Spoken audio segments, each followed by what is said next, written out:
So ayun guys, Huwebes na naman at August 21 pero kita niyo naman nakamunggo na agad tayo kasi nga ang alam ko pag Friday maraming bibigyan munggo, baka maubusan naman daw ng ampalaya kaso ang ending, ganun pa rin, wala pa rin ako nakitang dahon ng ampalaya kaya ito malunggay lang yung halo natin. Actually malunggay nga, nahirapan pa rin ako maganap niyan eh.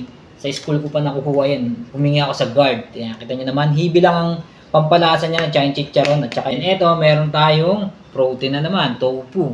And siyempre itlog at yung ating tansyahang kanin. Wala pa itong 1 cup. At ito ang ating malupit. Saging na nilaga at mainit-init pa yan. So ayan, yung nagsabi sa akin na yung calorie deficit daw tsaka yung ginagawang portion control is parehas lang din naman yun eh.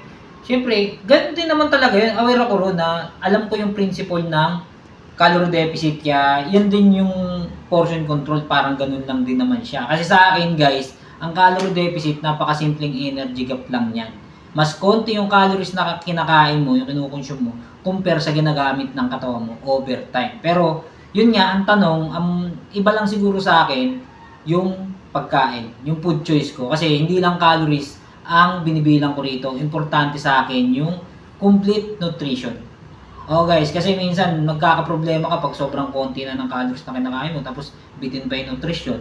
O kaya puro calories lang yung laman ng kinakain mo, wala ring nutrition. So, ganon din. Kaya, eto, mukha siyang marami. Pero, less calories to. Sa tagal ko kasi guys sa tagal ko nang ginagawa to, kita nyo naman, taon na pero nami-maintain ko yung katawan na ganito kahit sabihin yung medyo napaparami yung tarya ko nung portion ng pagkain ko. Hindi pa rin ako bumabalik sa katabaan.